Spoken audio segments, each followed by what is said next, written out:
Hello guys, and welcome back. Welcome back to my shed. Excuse the mess, but this is where my old e-bikes come to die. Ones like the Alti motorbike, Alti e-bike, and the remains of the second Alti e-bike. It's also where I come to charge my e-bikes, certainly in the summer anyway.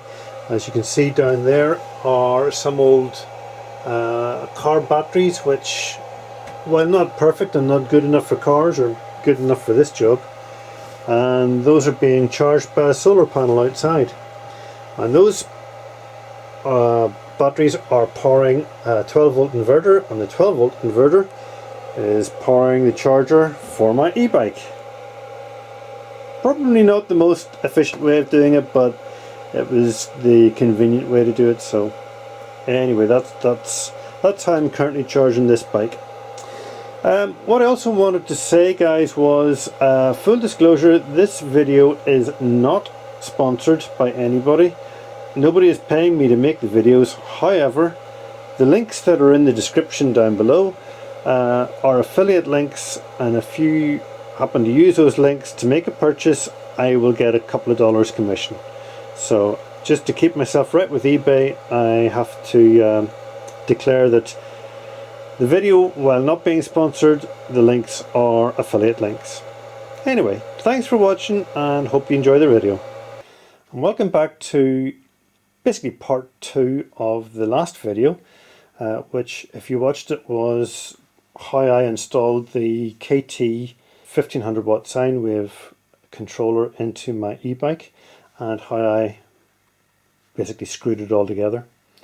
Today's video is going to be about how to configure the LCD3 screen to match my controller and my motor. Now, your motor and your controller might be slightly different, but hopefully some of this information will be of some use to you. When I first connected this up and went for a test ride, it all worked great. I was really happy with it, but I did notice that a few things weren't correct. The level of the battery wasn't correct, because I knew the battery was about 2/3 full, but yet the level was showing full. The speed wasn't showing correct, because it was showing about half the speed it should have done, according to my GPS. And distance was wrong. A few things about it were wrong. So, after quite a bit of time on the internet downloading stuff, I managed to find the instructions for this thing, and these are the full KT LCD3 e-bike special meter. Yeah, these are the full. It's a full manual for how to configure this setup. So now I'm going to take you through what I had to do to basically work out how to set this this meter. Right, first thing you have to do is turn it off. Seems a bit strange, but you can't go into any of the settings until you've turned this off first. Turn it back on again, and within 5 seconds of turning it on, hold down the 2 up and down buttons and you see it flashing. Now that's you into programming mode. This is the initial programming mode, where you can set the maximum speed. So you can see I'm reducing the maximum speed there. If you push the middle button, it takes you through to configuring the size of the rear wheel, which is important for setting for getting the speed correct and the distance correct. If you push the center button again, you can see that it's flashing MPH and MIL. Now, if I was to go up and down with these buttons, I can change it so that it reads in kilometers per hour, distances in kilometers, and stuff like that. So we'll leave it at miles and miles, and we'll push the button again. And now when you push it the last time, everything has stopped flashing. At this point, hold the 2 buttons in again. And now you can see it's flashing P1. P1 is the first of 12, I think it is. I'll just flank through them all. No, P1 is the first of 5 options. And as you can see, I've selected 46 as the number that's correct for my bike. And I'm going to tell you how I managed to figure that out. P1 is the part of the menu system where you enter the the number of magnets that are in your battery. Sorry, not your battery, the number of magnets that are in your motor. Now, in my case, I have a hub motor with without any gearing in it. It's a direct drive hub motor, so I don't have to do any other fancy working out. If I had a geared hub motor, I would have to put in the number of magnets multiplied by the ratio, 10 to 1, 5 to 1, something like that. But in my case, 46 is correct. And I'm now going to show you how I worked out that 46 is correct, because I don't have the details for this motor. I had no idea how many magnets are in it, and the only way, well, I'll show you how I worked out how to get the number of magnets in it. I'll stop here and come back in a second. Right guys, well now I'm going to show you how to work out how many magnets are in your hub motor.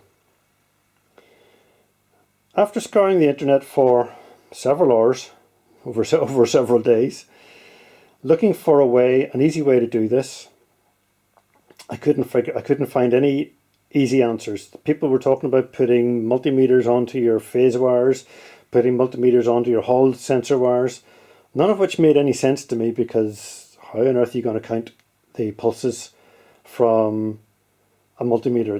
It didn't make any sense.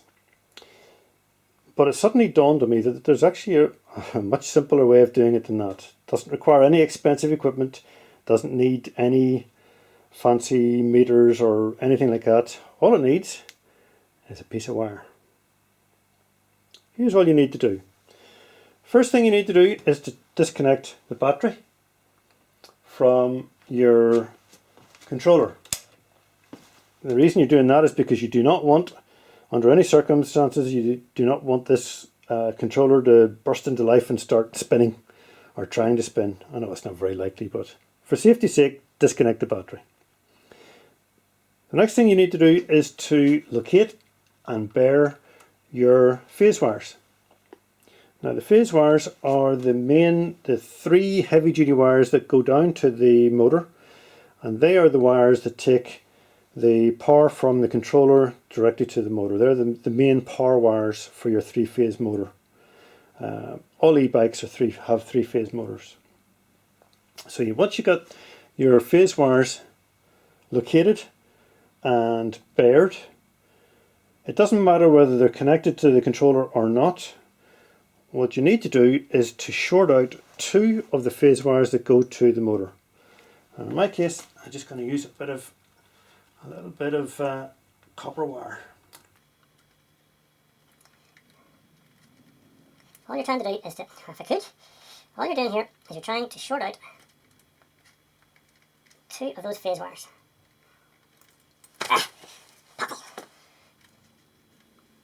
Start again.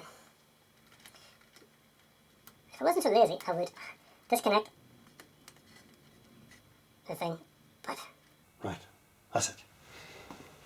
Once you've got those wires shorted out, then just move you over a little. Then all you need to do is start to move your motor. Spin the wheel. As you can see, as I'm spinning that, it's going bump, bump, bump, bump, bump. And that's it cogging against the magnets. So if you can feel the cogging of each magnet, you can count the cogging of each magnet. So all you have to do is get your wheel so that the air valve is at the bottom and start to count the cogs. 1, 2, 3, 4, 5, 6, 7, 8, 9, 10, 11, 12, 13, 14, 15, 16, 17, 18, 19, 20, 21, 22, 23. Okay, that's exactly half a revolution. I've got 23 cogs in my motor, or cogging actions, or whatever you want to call it. It cogged 23 times. If I was to continue doing a full rotation, it would be cogging 46 times. And that's how you count the number of magnets in your motor. Simples. Okay, we're back. And we've removed that piece of wire from the phase wire, so make sure you do that. That's important. You do not want to try riding or driving your motor with two of the phase wires shorted out.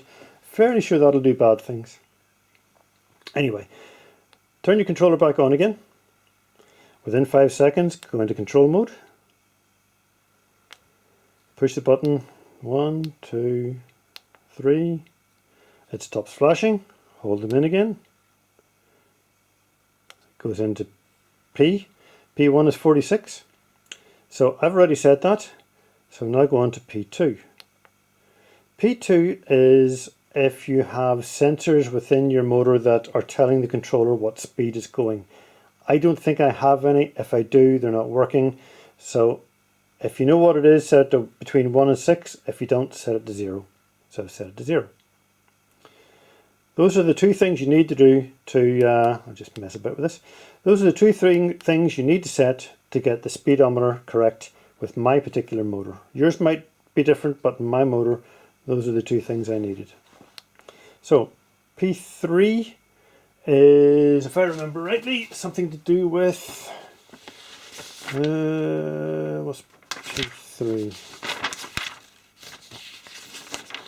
P3, power assist control mode. Okay, I'll just play with this for a second so that it doesn't go off. Right, P3 is the imitation torque control. I have no idea what that means. I had it set to 0. I think I've tried both settings and it didn't make any difference for me. So we'll just leave it at 1. I think it's the way it was set, was 1. Not sure what that means. We'll come back to that. P4. P4 handlebar startup mode. That basically means the throttle will work even though you aren't pedaling. So from 0 miles per hour, the throttle will work if it's set to 0. The throttle will not work if it's set to 1. You have to be pedaling and cycling along before it will start to work. I have it set to 0. P5 is the voltage control. Basically, you're telling the controller what the voltage of your battery is when the battery is fully charged. Now in my case, I have a 14S battery which fully charged is about 58 volts. So I have it set to 20.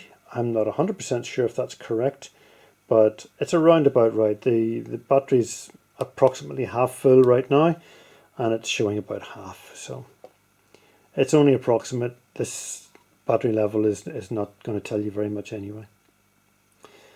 Once you've done that, you can press the button again and you're back round to P1, P2 and so on. And if you want to come out of that, just hold down the power button and that's your settings saved. So those are the basic settings for how you configure an LCD3 on your KT controller for a hub motor with without any gears in it, a direct drive hub motor. A lot of Chinese motors apparently, or a lot of those e-bike motors of that shape and size and style and type are 46 magnets. But you can confirm that yourself very simply by counting the way it cogs when you have two of the phases shorted out. So anyway, I hope this has been help to you, and thank you for watching. Right guys, well I hope you can see what's going on here. We're going to do a little review of the KT 1500 watt sine wave controller that I got off eBay, I think it was. And yeah, just kind of tell you what we think. Here we go.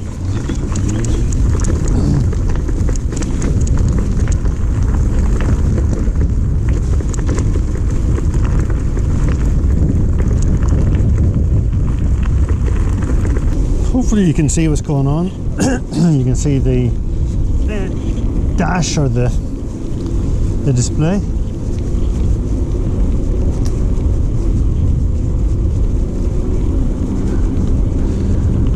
Hello.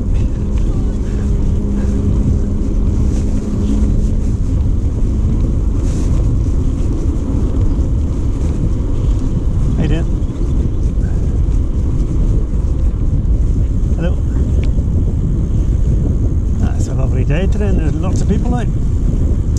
So, yes, hopefully you can see the display, and on that you can see we've got the battery voltage, or battery level I suppose that would be, the amount of time we've been riding, I think, or is that the clock? I'm not sure.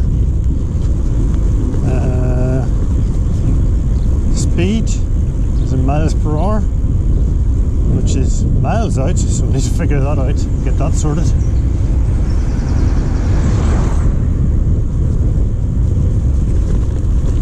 The number of watts that we're putting into the motor, that's a useful number, and the distance travelled, and the temperature of the motor. If I push the middle button, it does change that slightly.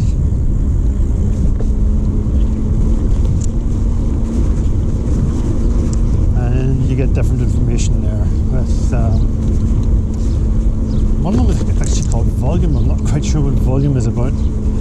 But anyway, we'll go through that all later. Point is, it's working very well. The best thing about this controller is how smooth it is. Like I said before, the old controller, the cheap one, was I'll just point it back up to see where you're going. The old cheap controller was a square wave, and this one is a sine wave. And the difference is amazing. It's like chalk and cheese, the difference in the two controllers. This is so much smoother, so much nicer to ride. It's just amazing. I wouldn't say it's any faster, but it's much more controllable. The old one, as you turned the throttle, it would jerk up between different speeds. It was sort of you never really were sure what you were going to get when you turned the throttle. It didn't increase speed in a very smooth linear fashion, whereas this one is lovely and linear. It's the exact same throttle, but it's much more linear. It just is a whole lot nicer to use.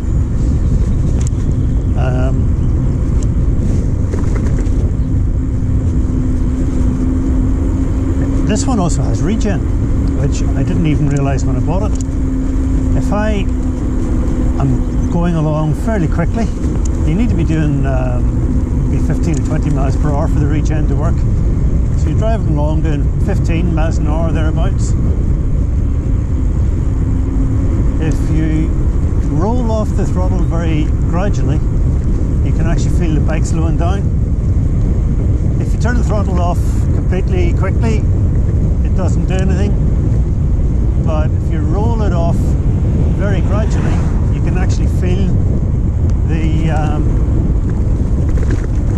the Regen pulling you back, slowing you down.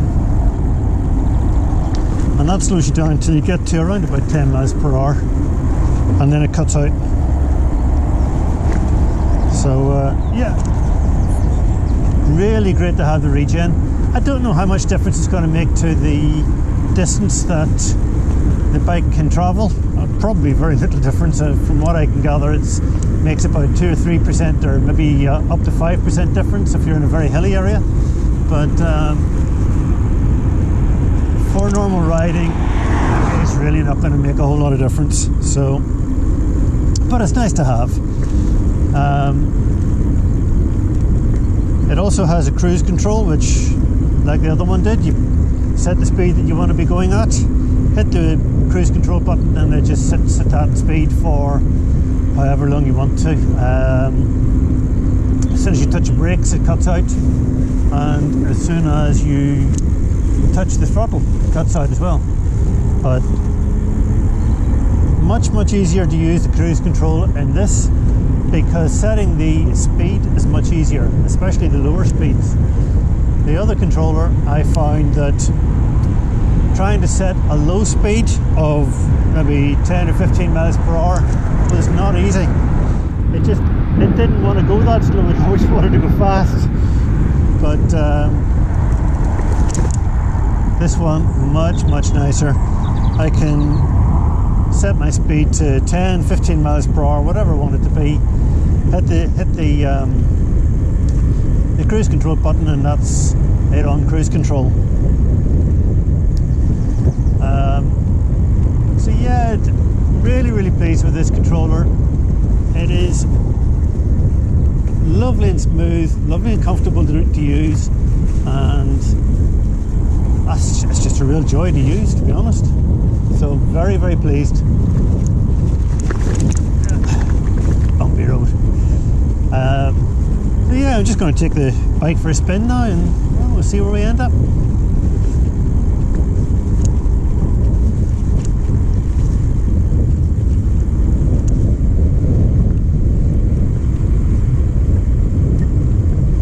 One other thing I forgot to mention was it has this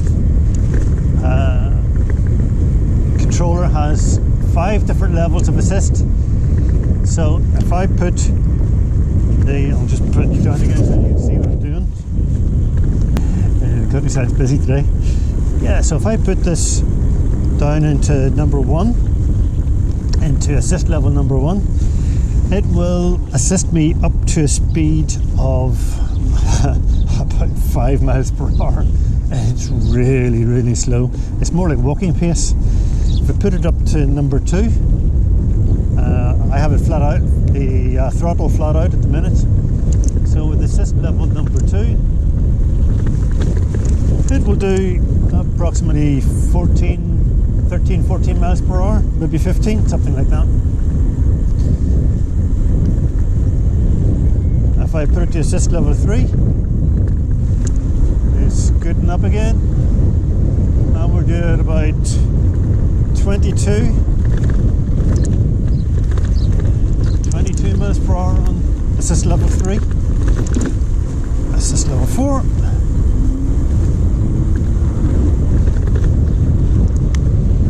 We'll need to get a longer stretch to do that.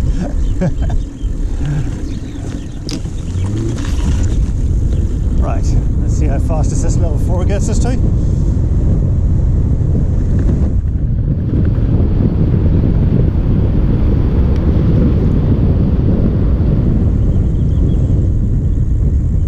Assist level 4 gets you up to 31 miles per hour. And we'll try 5 and see how we get on.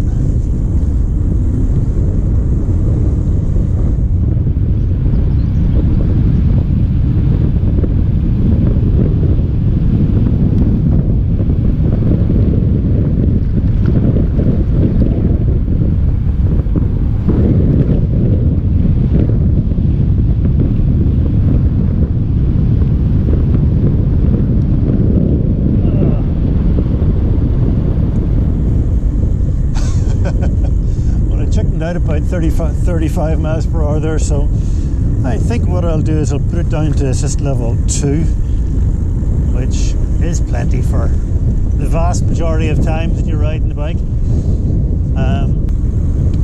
So yep, all in all, have to say very pleased with this controller.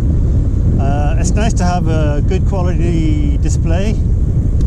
It's nice to have the smooth operation. It's nice to have it so quiet. The old controller was very noisy. In fact, I don't know if it was the controller was noisy or the motor was being noisy because of the horrible waveform that was being sent to it. But maybe that was just the motor complaining. But yeah, definitely the difference is amazing. It's definitely worth the extra, that's for sure. The old controller was okay. It worked. It worked for 2 or 3 years, but this is just way better. If you're interested in buying one of these controllers, I will put a link to where you can get them in the description down below. So just in In the video description you'll see a link. If you're interested in buying one, just click on that link. It should take you through into Amazon or eBay or wherever it is that I've linked to. Here's a nice big steep bit. Let's put it into levels 5 and see how fast we go.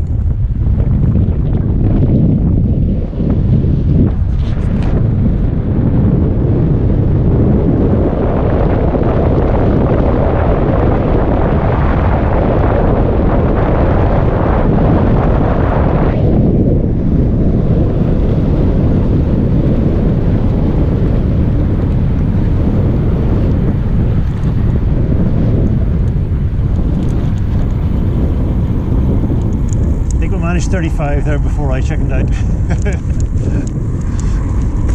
Plenty fast enough on an old hardtail bicycle on a bumpy road.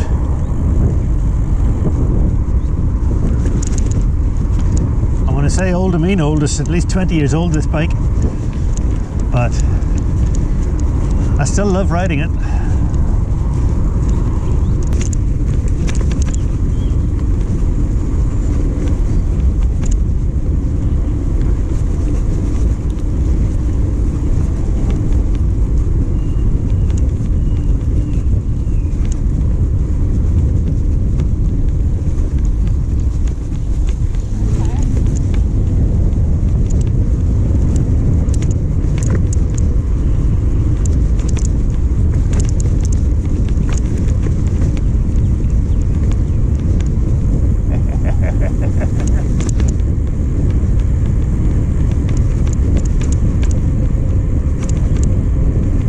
Downhill, I've just rolled off the throttle slightly and it's regenerating, doing a bit of regen braking. So I'm not touching the brakes, but I'm slowing down.